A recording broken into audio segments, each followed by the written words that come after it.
Philippe Vigier, vous faites vos premiers pas dans la vie en 1958 à Valence, dans la Drôme, bien loin du centre Val-de-Loire. Marié et père de 3 enfants, vous exercez au sein de laboratoires d'analyse médicale comme biologiste. Chaque lundi matin, vous y tenez d'ailleurs, vous venez prendre la température pour garder le contact. C'est le vrai contact avec la vraie vie. Je fais les prises de sang le matin en arrivant, bien sûr. Je regarde les résultats, je les signe, je les valide. Je vois les patients qui veulent des commentaires sur leurs résultats. Bref, un boulot normal de biologiste. Le public fait votre connaissance au milieu des années 90. À l'époque, vous êtes aux côtés d'une des figures du centrisme en Eure-et-Loire, le député Maurice Doucet. Élu au conseil régional, vous soutenez l'idée d'un 3e aéroport parisien au cœur de la Beauce, à Beauvilliers en Eure-et-Loire.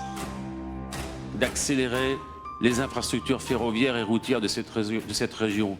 C'était la création de l'aéroport, l'A10, l'A154, l'A23, l'A19 en sont la démonstration.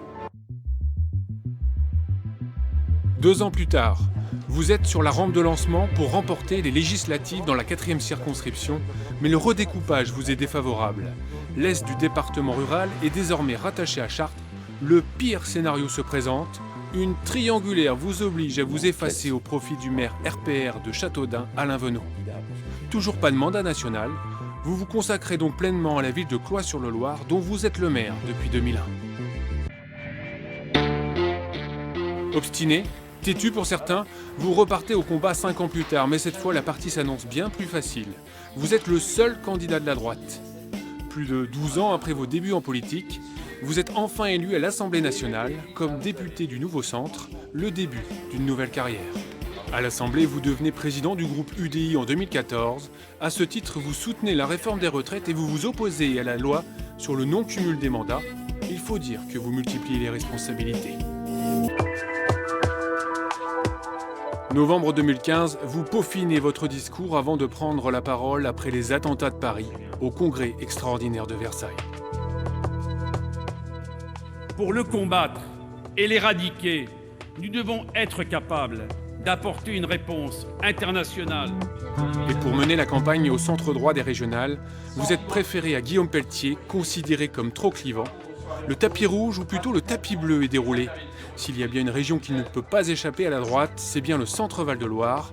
Mais en oubliant des élus tourangeaux dans la liste, vous commettez une grave erreur. Bonneau, il progresse. Ouais, mais t'as un vote contre le fond. Là, chez lui. Ah, je vais perdre. Arrête. Arrête de dire ça. Ah, je vais perdre. Arrête de dire ça. Après cette cuisante défaite, la Beauce est votre valeur refuge.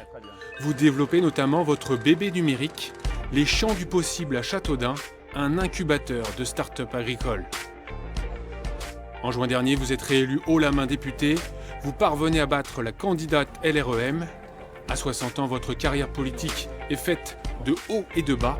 Mais tel le pilote de course, une chose est sûre, vous ne vous arrêtez jamais.